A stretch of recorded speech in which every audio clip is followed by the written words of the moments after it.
Hello, Hello. I'm Mark, And I am Joe. and this is Finish Dread. Big. Big. So we are listening our way through Big Finish releases, all the different ranges that they have to offer. Yes, and may I say, I said this to you earlier, Judge Dredd is fast becoming my favourite spin-off yet. I never saw this coming in a million years. Absolutely not. How amazing. I remember the first one you put on, I was going, oh, what is this bullshit we're going to have to listen to? Worse than Earthshirt's Mind Warp, I thought this was going to be. And actually that turned out to be not too terrible as well. But this is genuinely good stuff. Yeah, we are back in the Mega City time. Mega City. With Nicola Smith. Yeah. Hello! For more of the 2000 AD series. So we're doing 4 Judge Dredd releases this time. Dredd. Judge Dredd. It's hard to say, isn't it? Yeah. Judge Dredd. How do you say it? Judge Dredd. Judge Dredd. Mm-hmm. That's it. They've done that on purpose. Or should I say which ones we're talking about? Yes! So, the 4 releases we are talking about this time are The Big Shot, Dredd, my hero. Trapped on Titan, Governor, please, call me Stacy. Get Carter, Can anyone just buy justice in Brexit? and I Love Judge Dredd. Oh my god. She said it would be good. PR. Well, I'm going to say straight off, 2 of these stories are 2 of the favourites of anything we've done so far. Oh for my me. god, what is going on? One of them is pretty good, and one of them I didn't think was that great. Well, no, I thought they were all quite good. Well, you're a very easy man to please, then, aren't you? We've got to have some kind of critical faculties. Let's talk about the first one then. So, Please, can we? Please. Judge Dredd, The Big Shot, was released in July 2002. So, as all of these releases, we've got Toby Longworth starring as Judge Dredd. Yeah. This also features Claire Buckfield again, As Judge Amy Steele. and also featuring Peter Sauerbutz, Nicholas Briggs, and Teresa Gallagher this He time. must have been bullied so much at school with that surname Sauerbutz. This was written by David Bishop, and it was directed by John Ainsworth, with music by Nicholas Briggs. Yes. And may I say, straight away, written by David Bishop, what a script this is. Directed by John Ainsworth, this was put together beautifully, and with music by Nicholas Briggs. I thought the music was great as well. Win, win, win, as far as I'm concerned. So it's got that lighter tone to it, that sillier tone, and we've got Enigma Smith again, like the other ones, going, this is Mega City News. Have we had like an out-and-out jokey story like this in the first 4? Well, no, they've all been a little bit This was lighter, practically a comedy. but this is so the most funny. comedic. Yeah, I wasn't really sure where this was going to go, but it was so much fun, actually. It was such a brilliantly structured script because the idea is this fella Quayle, who is, what is he, like a movie critic? So he's Quentin Quayle, and yeah, he's a filmmaker. Critic. He's a filmmaker. He's a That's filmmaker. Right. They say he made Carry On Kafka. And so, I mean, he sounds a bit like, I thought he was played by Peter Miles. He's like that, you know. Yeah, he has got that sort of camp voice. Well, I thought he sounded a bit like sort of Noel Coward. Hello. Yeah, I think he's supposed to be like that. And the picture on the front, I think, looks a bit like that sort of Quentin Crispy type. I thought he looked like Iris Wildtime on the front. Yeah, a bit like that. The massive hat on his head. It's a very... But he's also got that very camp obsequious droid with him as well, hasn't he? Who's a bit like the C-3PO. He's like, oh, sir, no. Like, That's Jarvis. Jarvis, he was wonderful. What a performance. So you've got that character there, and then because of that, we can have really fun with Enigma Smith being like, you know, the filmmaker, like you say, all these different titles, and you've got like sort of adverts and different things in this as well. So it's really good fun with that character. But then obviously Judge Dredd is quite a serious character. He is assigned to protect this character. Quayle, Quayle. Well, but that is comedy and gold. that is your sort of oddball comedy, isn't it? It's the perfect setup. Do you know what? I want to talk about Judge Dredd as a comedy character because when we first heard the first one, I figured this was going to be very one note. He kind of talks like this. He's very serious. He says, "I am the law," a lot.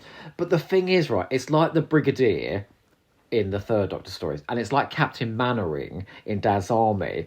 It's because he's such a serious character and he doesn't see the humour in anything.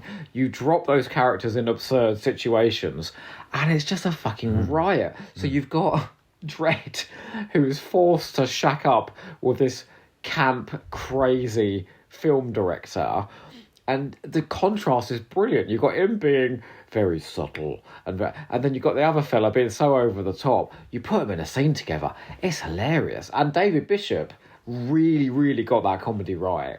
And because this is the 5th release, we're used to the world now. So we had to have those earlier ones, I think, to establish the world and Judge Dredd's character. Yeah. You couldn't just start off with this straight away. No. It's because we know Judge Dredd's a little bit more now with these releases. We're comfortable with it. I've sort of got a look of what the Mega City one looks like. You know, it's like I said, that Coruscant style Star Wars. It's a bit like New Earth in Gridlock. It's like that. Yeah, that sort of look with space cars flying around and things like this. But then we're sort of under cities, a bit like New Earth. Yeah, which has got under cities as well, and people, doing seedy, underhanded things down there.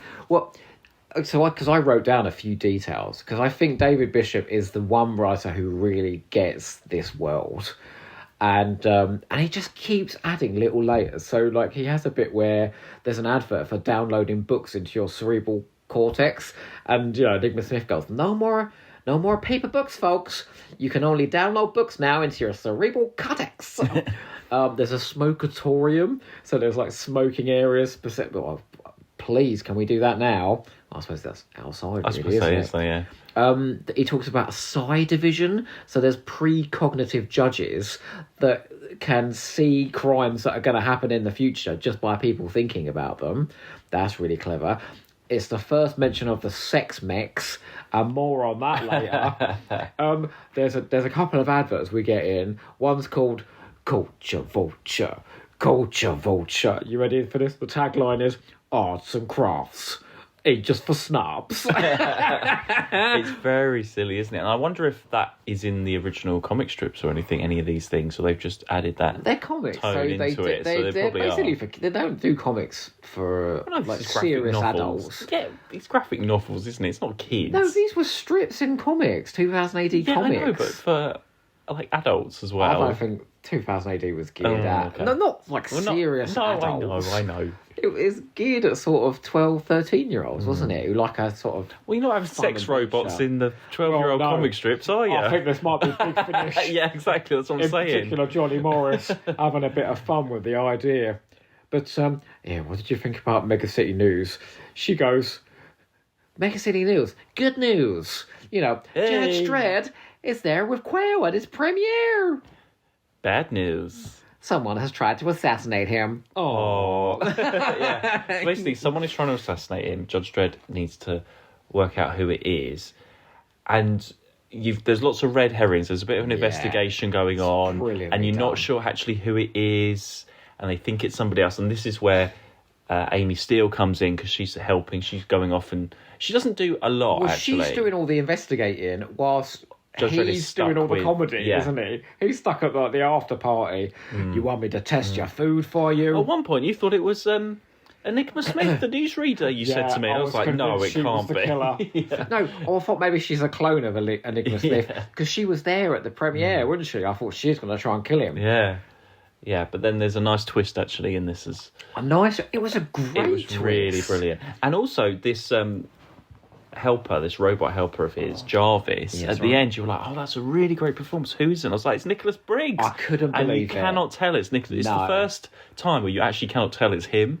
Let's it always sounds. I know. Finish big, okay. What an incredible performance he gives in this. Yes. Like, he's slightly camp. He's very over the top, but no hint of that. There's no hint. I mean, they put a little bit of an electronic git that we normally get on the Big Finish podcast. Yeah, and actually, he did mention on a recent Big Finish podcast that he really enjoyed doing these Judge Dredd ones, and he thought they were really good fun. It's a shame that they can't sell them now. Didn't you say they said, because they were in their own sort of little world, so they could do whatever they wanted and just have incredible fun with it. Yeah, it was just a lot. It's the most fun he's had. You can feel that in the production. Because they're all doing these silly voices, and all these silly adverts. It's all Nicholas Briggs doing different voices and stuff, just being silly. He sings one called "Welcome to the Alien Zoo." Yeah, there's a zoo one, isn't there? Well.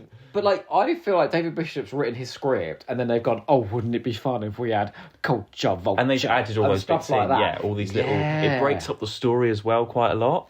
Because you've got Nicola Smith coming in commentating like we've had before, so you can keep up with it. But then all these fun little adverts every now and then in between all the other serious stuff going on. It really helps. And again, like you said in the very first one, Enigma Smith pushes on the plot every time because she does all the fucking exposition for you. I'm here at the premiere of this Tri-D movie by Quentin Quayle. Can we just let the listeners in onto a little secret now, please, of something that occurs in this household on a regular basis? This is what I have to endure on a regular basis. Go on. What? I don't know. The premieres that Doc Oho is every time we listen to a CD afterwards, he goes, and I'm here now, the premiere of Doctor Who and the Pirates. I'm here with Doc Oho, ready to give his opinion. Fuck me, it's like living with Enigma Smith half the time. She's so fun, and I liked her having a bigger role in this as well. Yeah, she's actually there in person. Yeah. Really good start. Well, can we just talk about that? I mean, these are out of print now, so I think we can happily give away spoilers. Okay, go on. You say what happens. Oh, so the limelight's thrown on the droid, Nicholas Briggs' droid, Jarvis, as being the assassin, because halfway through, when there's an assassination attempt, he loses his arm, and he has to go off and have his arm replaced. And it turns out the arm that whole thing was set up so the arm could be replaced, because the new arm was a weapon. But then that's a red herring as well. And it turns out that Quayle, the man we think is trying to be assassinated, was the assassin all along. He never was this famous director. He was just always putting it on. And in a wonderful moment when Dredd realises that he's gone through hell for nothing because this fella's just been putting on an act. And the actor playing Quayle, who is... Peter Sauerbutts. He really does change his performance as well. He's still a little bit camp. I think he might be a camp below, But he's suddenly very serious as the assassin. It was great. And it was under your nose the whole time. That's what's great about it. I was suspecting the robot because it makes you think that, but I didn't actually suspect it was him because of that such an outrageous performance. But then with all of that as well, we set up a tiny little bit of an arc for a couple of releases time, where they're talking about this assassin. There's this great assassin, and then. So his name is Erebus. So Quayle turns out to be Erebus. Erebus, yeah. And Erebus has been... working all along for Carter. Carter, yeah. So this is where we were talking. And then it turns out that Amy Steele's father was killed by Carter, and that's why she became a cadet in the first place. So Amy Steele and Judge Dredd do a vow, don't they? And a pact to be like, right, we're going to go after this big crime boss, Carter. God bless Claire Buckfield for trying to pretend to be this. I'm surprised actually because she's only in 2 of these 4 that we're talking about, she only has a bit part. She does sound like Sally Ann, though, doesn't she? She does, yeah. But I thought when we started off, what's her name? 2.4 Children. I don't know. She's one of the Porter children. She sounds just like her as well. So at the end, when she's going, well, Carter is my stepfather, and so if you're going after him, I'm coming with you. It's like, he's so serious. When we started, I thought she would be a main lead with Judge Dredd. They'd be the 2 together, but she just turns up every now and then. She's not the main part, which is okay, because at first, like you say, we're now used to having Judge Dredd and his character, and actually we don't need her anymore. Because before I was like, it's more interesting with her on the screen because we were seeing things through her eyes as a new trainee. But now I think we don't need her. I mean, now Judge Dredd is nice fun. That she comes back, and she's vital to one of the later stories we're going to talk about here as well. Yeah, what do you imagine the Mega Hilton looks like?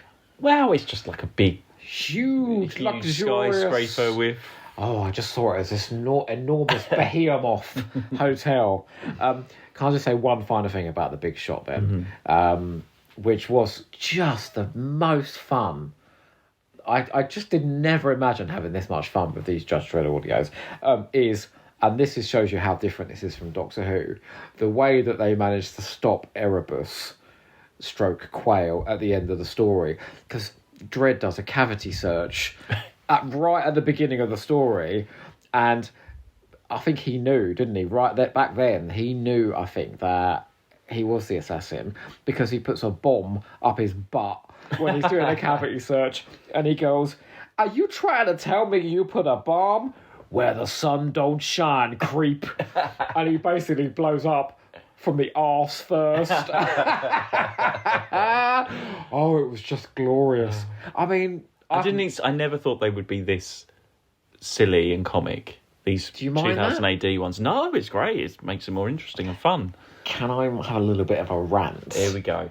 I knew there'd be something. No.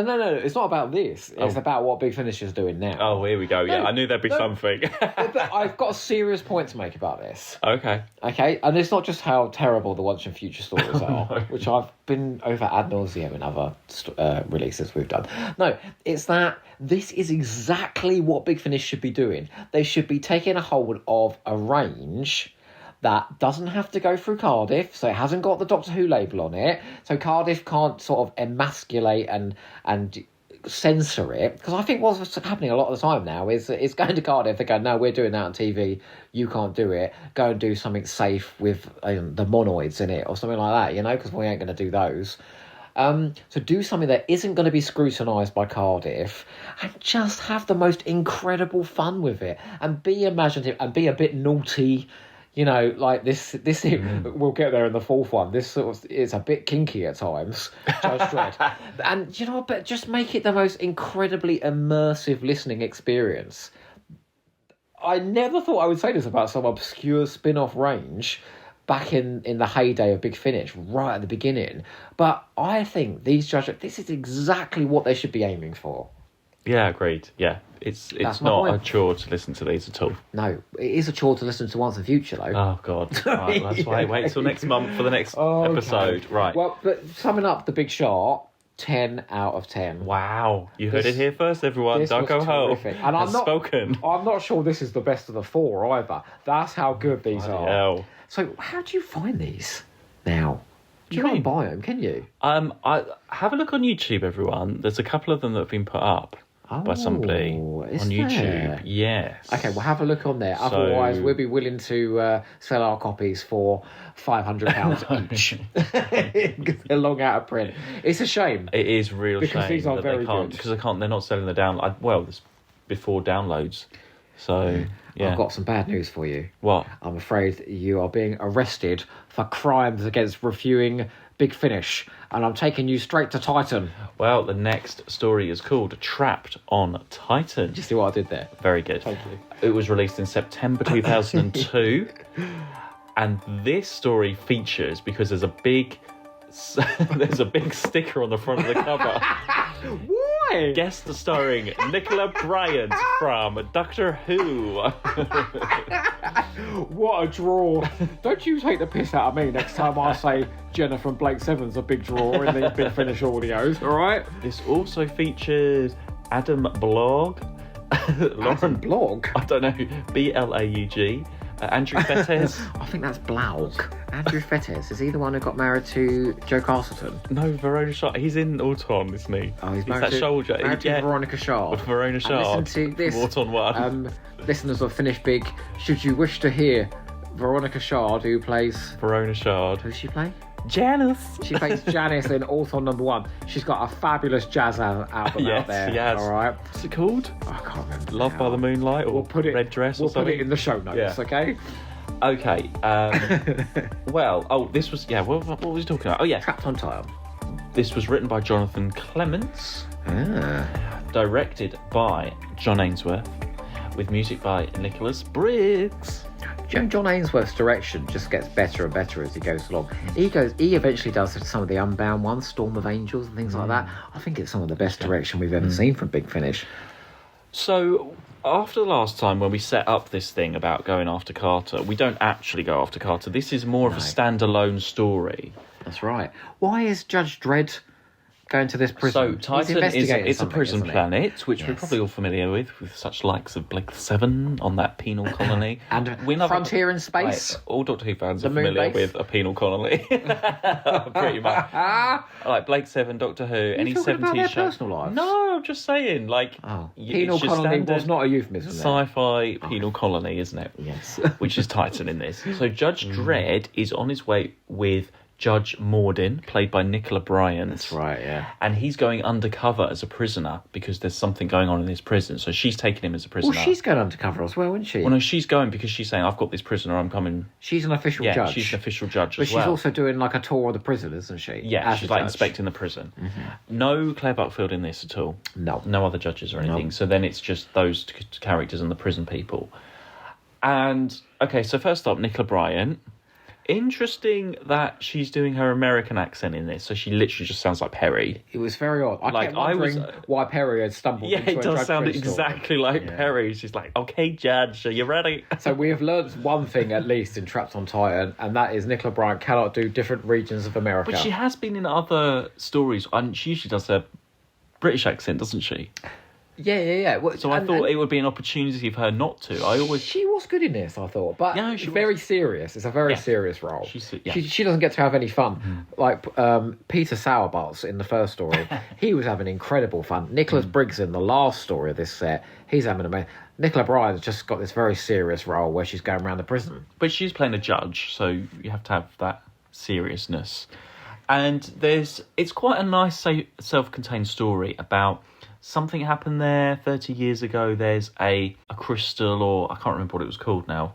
There's something there that the judges, the law enforcement want. Yes, and it's on Rico's Rock. Which is on Titan somewhere. Yeah, so basically it's a mining colony as well, so the prisoners go out mining, and supposedly someone found this Rico's Rock because it's named after a prisoner from 30 years ago, and it's a special there's rumours about what it is, so the judges want it. Within the stasis field there is an escape pod of a crashed alien spaceship with an alien prince inside, but we don't find that out. So at least for the first half an hour, it's Judge Dredd pretending to be a prisoner, and we're like, well, what is he doing there? We're not told as an audience what is going on or what they're looking for quite a long time. I feel like you weren't as keen on this one. This was my least favourite. Why? I thought this was too serious for its own good. And, I've got some points here, some negative points. So I just want to show I can be a bit balanced about this stuff. I didn't feel this was as well directed. There was a sequence where they're talking about the prisoners. None of the prisoners fight in this prison, and then it cuts to a scene of a riot taking place, right? So it's a great comedy moment, but it was directed really badly, so the laugh didn't land. I think it's humour that makes a lot of this series sing. So when you pull the humour out, and the funniest thing in this story was Malcolm the Shrink, who sounds like Mr. Mackey from South Park. He just keeps going, think of me as your friend, okay? Oh, yeah. Every line he went, okay. That's true. I also thought the prisoners, they went for a very cliche thing of having an Irish man, a Cockney, and a Scottish man. Right, like in all Big Finish stories, there's very few regional accents. Suddenly we're in, crime territory, and all the regions are coming out. But that was the only distinct thing about those characters. It wasn't that they had any characterizations. No, it's not really about them, It was just, right, that's the Scottish one. Okay. My biggest issue was I didn't care about any of the characters in the prison. And in the second half of the story, they're putting them in danger. There was a sequence where Malcolm is in serious danger.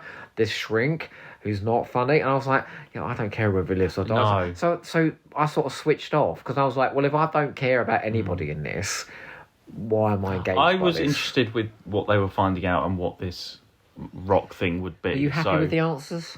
Well, it wasn't what I thought it was going to be. What did you think it was going to be? I don't know what it was.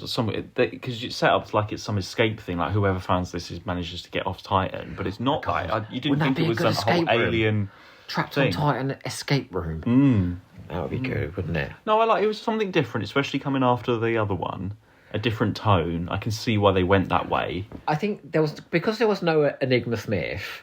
Or any of the quirky things that normally helps to push the story. I missed Enigma Smith. It was really linear. Yeah, it was one scene after another. in a way that this series doesn't normally do. That was the biggest thing. There was no Enigma Smith to do the story this time. But you can't have that, obviously, because it's an undercover private thing. It's not on the news. The thing I did like was the fact that they were going for this whole sort of macro terror vibe of like, you know, oh, they don't call me the governor, they call me Stacey. Everyone here is happy to work. Everyone get up in the morning, you know, it's time to go to work on Titan. And it's sort of like holiday camp vibe about the prison, but I didn't push it enough. And if that was supposed to be an allegory of something, I didn't like. There's a ton of allegories in the last stories of this set, which I got absolutely what they were trying to do. Whereas I thought that's a fun idea, and they didn't take it to an extreme, and they didn't explore it very well. So it was all right. It would be a shame though if you are picking this up because it's got guest starring Nicola Bryant from Doctor Who on the front, and this is the first one you pick up. That would be a mistake, wouldn't it? Yes. Because it's not representative of what we've heard so far. Do you imagine many people would pick up Big Finish's releases on the fact that Nicola Bryant's name is on the cover? I would think so. She's a great actress, don't get me wrong. I like Nicola Bryant a lot. Nicola Bryant from Doctor Who. Do you remember on the Bernice Summerfield Birthright, where it said starring Colin Baker on the cover? That picture and it has a picture of him looking like he's seen the biggest pork pie in the world. He's got like a massive smile on his face. Well, there's no picture of her on this, but I think in terms of, you remember that last Dave Stone one in like the Killing Zone? I think that was weaker than this. Yes. Oh, but yeah. Other than that, this is the weakest one we've had so far. No, I don't think so. I think it was all right. I think it was okay. But like, it is good to have a change of tone. Yeah, if it was all quirky, it might get a bit exhausting. So the fact that they're doing something serious, Mark,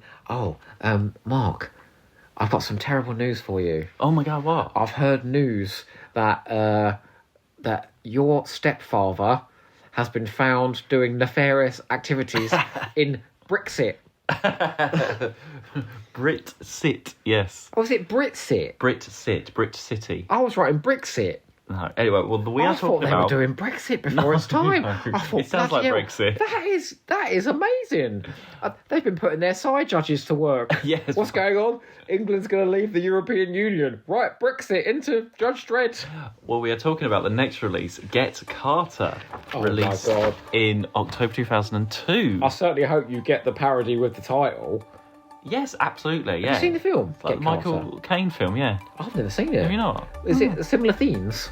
I don't think so. Oh. Sorry, you better tell us who wrote it.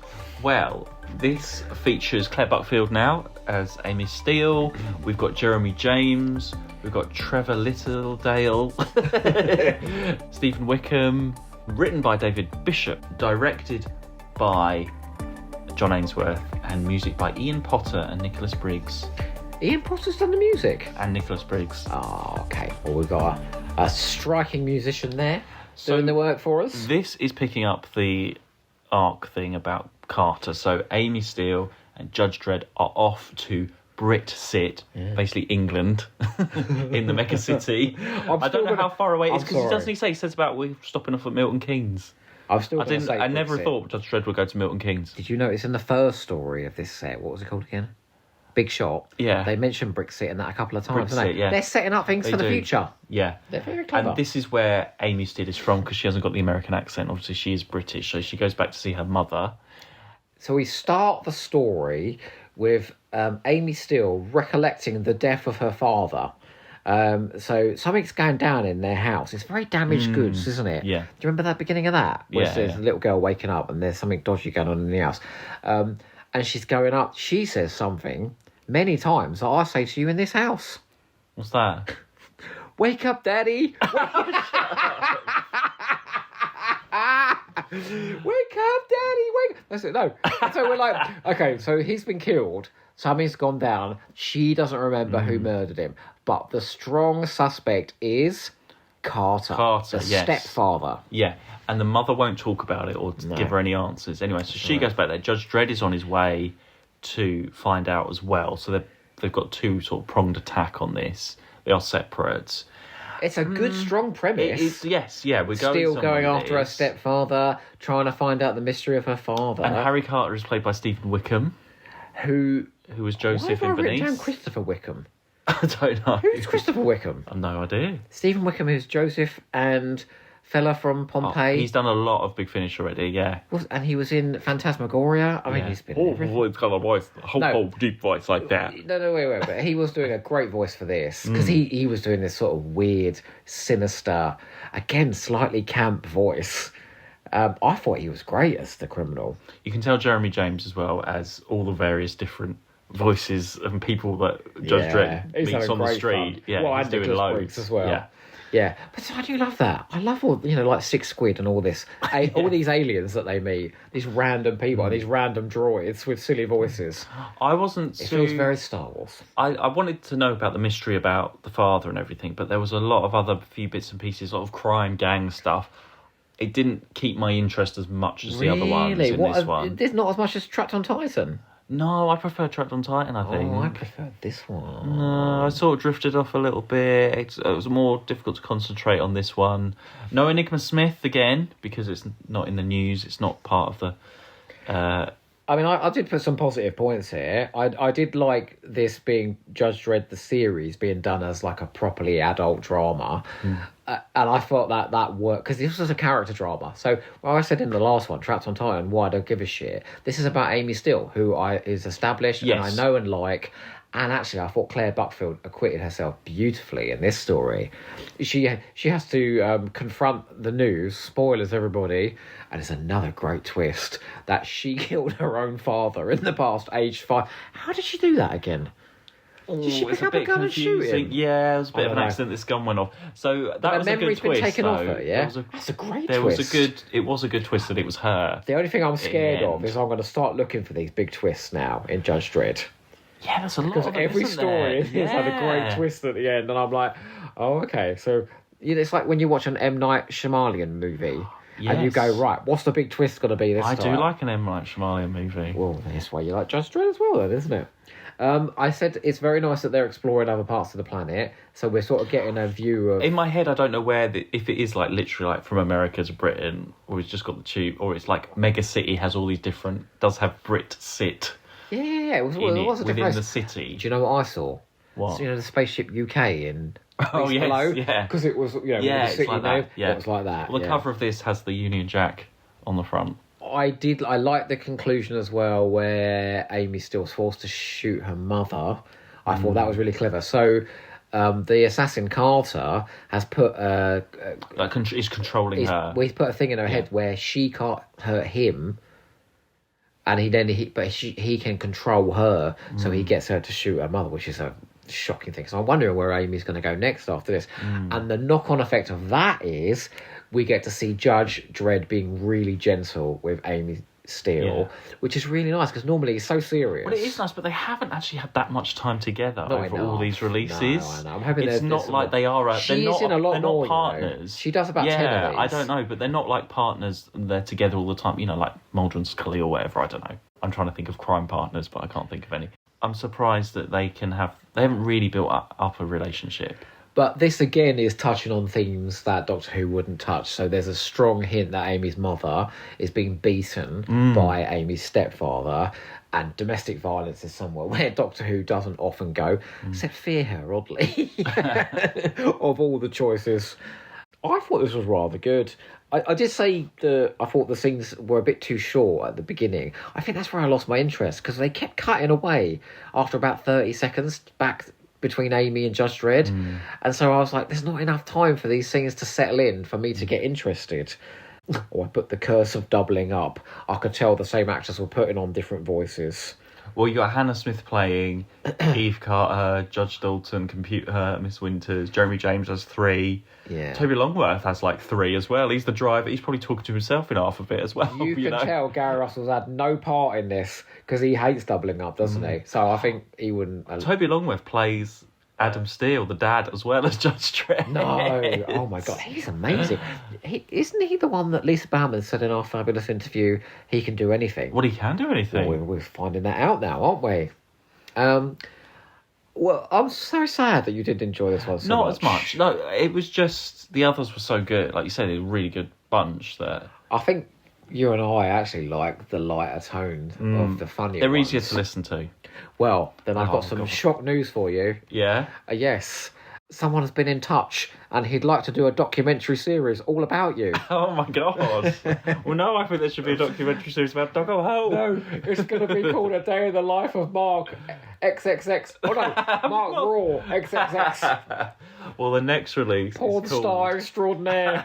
The next release is I Love Judge Dredd. Oh, I do. Released in November 2002. This features Nicholas Briggs, Mark Donovan, Jeremy James, and Hannah Smith. And of course, Toby Longworth as Judge Dredd. So you've only got those 5. Hold it was the boat. written by go on. Jonathan Morris. Oh, Johnny Morris. But still, I love Johnny Morris. Directed by Jonathan Clements, with music by Alistair Locke. Yeah. Not Jonathan Ainsworth. This is Jonathan Clements here. Wow. Didn't I say to you immediately, about 2 minutes into this, Alistair Locke's done the post-production. I can't believe it. How do you know? Well, you know Alistair Locke. No, I reckon. Very well. I bear in mind, I have listened to his soundtracks over and over again. Yeah, exactly. You know those music from the all new audio adventures that came out, and I heard a couple of cues from his other stories, but it was just so immediately immersive. The sound design on this story was extraordinary. And I'm not saying the sound design's bad on the others, it ain't. But it just has a way of dragging you into the story, kicking and screaming. There was a bit... We were sitting on a bloody beach listening to this. And there was a bit where a train comes into a terminal right next to you. And I was looking around like... Oh no, I'm on a beach. There's no train coming at me. He's extraordinarily good, Alistair Locke. Well, we're back to the lighter tone. Oh boy, of things, and wow, this is great. I mean, I never thought script, wasn't it? I never thought this range would go here. So the premise is that there is a TV show celebrating Judge Dredd. So there's a documentary crew going around with him, and there's like an evening with audience with Judge Dredd, and Judge Dredd is forced to go on it. He doesn't obviously want to. And what's his name? Mr. Pastry. And the presenter of this is Tark Pastry. Tark Pastry, yeah. Played by Nicholas Briggs. Again, and stop. This was a terrific performance from Nicholas Briggs. Now, I could almost just about hear him. Was he doing an impression of Tony Blackburn? It's a little bit Tony Blackburn, right? Well, I mean, okay, Nicholas Briggs is brilliant in all of these. Yeah. I do just have to say, he's doing this, presenter stuff, like, oh, it's Judge Dredd, everybody, blah, blah, blah. He's sort of like how Nicholas Briggs sounds on the Big Finish podcast. No, not as bad. Because he's doing a bit of a northern accent, isn't he? He's doing an accent, but in terms of like the cheesy presenterness of it, I thought he got it perfect. It's Nicholas Briggs nowadays. Overly confident, sarcastic. Yeah. That's how he is on the Big. It's like listening to the Big Finish podcast. You know what they should have done? They should have brought in that Benji Clifford as well. And had the pair of them doing it. But it is a great performance, but you're supposed to be being like that. It's just he's ended up like 20 years later being that. Funny. And it's the same humour as in The Big Shot. Yeah. Poor Judge Dredd, very serious. Does not want to be there. Is stuck on... It's basically like Cops. A day in the... Or 3 days? 3 days in the life of Judge Dredd. Yeah. And he's lumbered with this sarky bloody TV presenter. So the TV presenter is like, oh, this is what we filmed earlier, everyone, and we watch it. And yeah, it was really good fun. Again, we've got adverts, loads of adverts halfway through of like silly stuff. Look at my Patreon notes. I've got loads to talk about. And then we following Judge Dredd, and there is a story there. It took a long while though. It was about halfway in. I was thinking, okay, it's fun. We've got all this comedy, all these adverts. I did too. I was like, where's this going? Where is the plot? Yeah, where's this going? This is great fun to listen to, but nothing is happening. But then there is a plot. Beautifully in the last 10 minutes, you realise every single thing that you have heard from the first second has been sort of structured into this plot. Well, we'll get there towards the end. Okay, why don't you talk about maybe the people that he meets in these different sections? Or... Oh, yeah. Well, I just want to ask you first if you have seen the latest Mega City One television show, Maximum Bummer. Maximum Bummer, I can't believe that. Host Joe Ford, have you seen it? And have I got inoffensive banter for you? Yeah, I mean, there's so many different references and things. Johnny Morris is going to town with this thing, isn't he? It's brilliant. Well, are you? God. Well, you plugger. What do you think about all of this? Come on, you want to get to all the robot sex stuff. I know it. Yeah, so basically, there's one of the days in the life of Judge Dredd is him having to sort out a huge demonstration of robosexuals, otherwise known as pluggers. Pluggers, or was it a friend of Walter's? There's people that like to have sex basically with boxes with antennae and knobs. Basically with robots. Yeah. They're called, derogatorily, they're called Hoover bandits. Didn't they say something about a priest having an affair with a washing machine or something? Someone calls him, he goes, "You are trouser press enthusiast." Oh my god, it's so funny. And apparently it is great. It's a great parody though, because I think they're essentially talking about homosexuals, of course, but it's done in such a funny way. Like, they mention a sitcom called I'm Having Trouble With My Pussy, which is obviously Are You Being Served, which really did no favours at all for gay people, with Mr. Humphrey's portrayal. Actually, I rather like John Inman in that. But it's talking about how gays were sort of were promoted throughout the 60s, 70s and 80s in a derogatory way. And whilst it is outrageous, this section, like, you've got a famous actor there who's like, okay, yes, I'm a plugger, I like having sex with robots, you know. Yeah. I mean, but it does have a point to make, and a lot of the parodies that he does, they do have points to make. And also, well, Judge Dredd comes in that to shut it down because it's illegal. Yeah. As well. Yeah. Well, no, it's illegal to demonstrate, and 2, it's illegal to have sex with robots. Judge Dredd, what have you got against the gays? Come on. You know, just on a side note, right, while we're talking about sex and gays, don't you think Toby Longworth does a sexy voice as Judge Dredd? He's very good at it. If I phoned up a sex chat line and I got Toby Longworth on the other side going, "Hello, Joe," I'd be so excited. Something else that was extremely clever, we don't have Enigma Smith in this, but Nick Briggs's presenter, what's his name again? Tark Pastry. Gets to give you all the exposition very quickly. So we're going from one set piece to another, but because he is explaining it to his audience, he gets to explain it to us. So it's such a clever way of pushing the story on. Yeah. Can I ask, who is the dreadful old woman? I've put dreadful old woman accent. Who is that? It's the mother of that. So it's the one where isn't there like people like it's illegal to commit suicide, and there's like a spate of people trying to commit suicide, and there's a guy. Right. Isn't there a guy like, you need to come and punish me because my mother didn't clean or something, and it's illegal to be unhygienic or something. So basically, he starts looking after his mother, and he wants to die, and he wants to kill himself. Yeah. But Judge Dredd, who understands psychology, so it's all caught on camera, says, "Your mother is found guilty of poor hygiene standards, and we're going to blow her head off." And so he doesn't kill himself because he wants to protect his mother. It's all very, very cleverly done. But you're still not sure where that's going, because it's just supposed to be these day in the life of Judge Dredd, and they're not linked at all, you think, until right at the end. Because there's that rock band. There's like heavy metal band. There's an advert for them at the beginning. Grim what are they called? Utter Death, they're called. What was that advert for, like, Death Cheerleader something or other? Oh, I didn't write anything down about that. And part of their act is that they eat and kill like a teenage girl on each of their concerts. So they're the latest hot band. Yeah. They've got a secret location where they do an amazing set of music, and at the end they pick one of their female admirers and eat them. Yeah, or put them in a microwave. And they're about to put one in the microwave on stage, and Judge Dredd stops them, and they're like, "No, actually, it's fake. We're not actually They go down, the girl goes down into a trap door. Yeah, and parties with them backstage. And then what they do is they eat a piece of pork. But the reason why they're popular is because they're cannibals, because they're eating people live. And it's funny, and Judge Dredd is like, "Well, what about the 28 missing girls?" He's like, "Yeah, they're just partying backstage, and actually they've been here too long now. Can you get rid of them?" He's like, "So you haven't killed anyone?" No. So funny. It's really great. But then there's another set piece as well at a burger joint, isn't there? And I remember writing that this has all gone a bit too far. Like, I was like, there's too many jokes. There's a whole section, which is not even like a day in the life of Judge Dredd. They're like, let's cut to the next programme. And it's this sort of vegan warrior person having a go at someone saying, this is, you shouldn't be doing this. And he went on, that's a slight dip.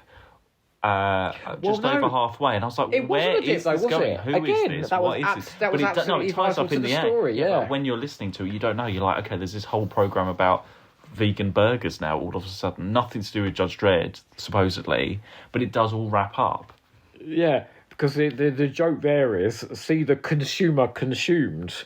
It's the ultimate anti-capitalist terror attack where they're trying to put poison the water. Yeah, there's poison in the water, yeah. And it's the person that was at the burger joint that's doing it. They are these terrorists. Oh, and it's quite rude as well. Do you remember that rude bit? So what? Do I remember that rude bit? It was all rude. So Nicholas Briggs says, because they end up going to the film, because he's with Judge Dredd with the camera crew, and he's like, "Where are we now going?" He gets chased by a droid with a stiffy, and then Judge Dredd says in the next scene, "We found you an hour later, and it took us 15 minutes to get the droid's appendage out of you." Okay, I forgot about that This bit. is the only about the other bit. Big Finish adventure where Nick Briggs is rogered by a Hoover. No, there's the bit where they go to there's some like orgy or something. It's really hot, and everyone's taking their clothes off, and Tark Pastry's like, "Oh, I've never seen such things. I've never even seen this in pornos and stuff." Yeah. And then Judge Dredd is like, "Right, we need to get out of here," or something like that. Or something, and he's like, "Oh, do you think they'll come quietly?" Yeah. And again, it's stuff Doctor Who could never get away with. No way. The most Doctor Who can do is, "Oh, Anglia, your pits of death." I don't know if I want Nicholas Briggs talking about come. It's all I've ever wanted from Big Finish. Well, look, you get the idea. But can I just say, at the end of this, well, spoilers, it is the presenter that set all of this stuff up for his own reasons. We won't go into the whole thing, but he's been manipulating it and he gets arrested. We will go into the whole thing. Okay. So, essentially, every single one of the set pieces we've seen to. So, like Cops, we're following Judge Dredd from one thing to another. So you've got the band that's eating women. You've got the burger joint where they're trying to poison the water. So they're the terrorist people. And what was the other one? The robosexuals. Oh, the robosexuals as well. And they're all extremist groups that want publicity. So what this fella has done, Tark Pastry, is his show's got flagging ratings. Judge Dredd says at the beginning, "I'm only on this because you've got terrible ratings and this will be good publicity for you." And he's forced to do it because his boss has said it would be good PR for the cops. So it's sort of win-win. But Tark, what he's done is he's pulled in all these extremist groups. So in this sort of 3-day Judge Dredd event, you've got publicity which features music, which is the band, sex, which is the robosexuals, and violence, which is the terror attacks. They all wanted exposure as well. So he's basically incited all of these crimes. And Judge Dredd's like, "Well, I've got no evidence on you." And then he manages to, right at the beginning of the story, there's these two impressionists doing impressions of Judge Dredd, being like, "I am the law," and he gets them to do an impression of somebody that the cameraman that he's working with, that's been filming it, as if he's filmed all of the behind-the-scenes dodgy deals with the extremist groups, but it's all a fake. And so Nick Briggs' character goes, "Oh, fine, my ratings were down. Curses, why did he film the dodgy deals?" And then Judge Dredd's just got his evidence. So everything, very neatly wrapped up. All of the set pieces, all of the comedy adverts, all of it has been tied into, because this one fella pulled it all together to create the show of a lifetime. Fuck me, it's clever. I would want to listen to this one again. This is my favourite so far. And just because, like you said, when you get halfway through, you're like, okay, it's funny, it's quirky, where's it going? Knowing the twist, it would be great to go back and listen to the whole thing. Do you think the twist is a bit too similar to the first one, though, with Quentin, what's his name? They're sort of similar in a way that it's one was just like an assassination story. Yeah, I was half suspecting Tark Pastry in this. When he got exposed, Mark literally sat up and went, Yeah, he pointed at the phone. As it started to go, and nearer the end, more nearer the end, I was like, yeah, it's sort of obvious. But I think the premise of this, the sort of the day in the life of, with Nick Briggs narrating, Judge Dredd's life. It just was so right for comedy. It was so funny, this story. And just how sort of naughty it was as well. Yeah. You know me, I love that sort of thing. So I was all was. over that. They're talking about pussies and appendages and all I that. know, all of it's in there. I mean, I'm going tick, tick, tick. Johnny Morris, I felt as if you wrote this script just for me. God, it was great. It was absolutely brilliant. Really good, yeah. Like, it makes us want to listen to more of this series now for the next more lot. Judge Dredds now. Yeah. I mean, these are just so fun. If you said to me, I didn't have to listen to any more Once and Futures. Here we go again. And we could just do Judge Dredds instead, I'll be there. Yeah, it's a shame. Try if you can find these people. Try. This is a great celebration, not only of 2000 AD. This is a great celebration of audio drama because they tip their hat to so many different things, and I think they do it really well. Yeah. So impressed. Brilliant. Well, we will be going back soon because these were released. They're not like series, like Dalek Empire or whatever. They are just continuing. So we're doing like 4 at a time.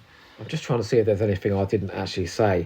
Oh my God, did you hear the bit where someone said they would be overdosing on Botilax? No, well, that's the thing. There's so many little things. You can go back and hear bits that you missed. Like, I that whole erection droid thing, I think that passed me by. That was great. Did you ever watch the X-Cops episode of The X-Files? No. So it's cops going around with Mulder and Scully, and it's very, very funny. They managed to make it very scary and very funny because Gillian Anderson Scully, every time the camera's there, she's trying to get out of shot. She's putting her around. Whereas Mulder's doing his spiel of like, you know, Scully, there's paranormal events going on, and she's sort of off camera going, oh God, this is on camera. I always thought that was the best sort of parody of this sort of thing. I love Judge Dredd. It's way better than X-Cops. It is sophisticated, it's funny, it's got a point to make about lots of different things. It's just sublime. Excellent. Sorry. I realise I'm waxing lyrical a lot there, but I mean, when can we go back to Judge Dredd? As soon as possible. As soon as Okay, possible. do you promise? Yes. Where have we got to go next? Well, I will tell you. I want to watch Judge Dredd. I don't want to do anything else. So, a bit of a weird bunch next time. We're back in the world of Doctor Who. Okay. So we're doing the sort of one-off random ones that sort of came out around this time. More of these DWM freebies, is it? Well, no, so we've got the Maltese Penguin. Oh, more Frobisher. Yeah. Yay. And we're going to do Real Time. What's that? You know, the 6th Doctor BBC I release that then Big Finish released. One time. Yeah. They're about 10-minute episodes. And then also the magazine freebie, No Place Like Home. What's that? Which is the RMM. Is that when she first goes in the TARDIS? Yes. I'm assuming next we're going to have a second story coming up soon then. Very soon, yeah. But we're just sort of bunching the odd ones together just for now. That sounds like a nice, diverse bunch. Yes. Yeah. I'm telling you now, though, they ain't going to be as good as The Big Shot or I Love Judge Dredd. No, we will be back there soon, I promise. If Finish Big has done anything for Big Finish, check it out. Check out Judge Dredd. I think the first one of this is on YouTube. I did see that the other day. Which is very, very good, but these ones are better. Yeah. Well, in the meantime... remember... to finish big. Boop, boop, boop, boop, boop.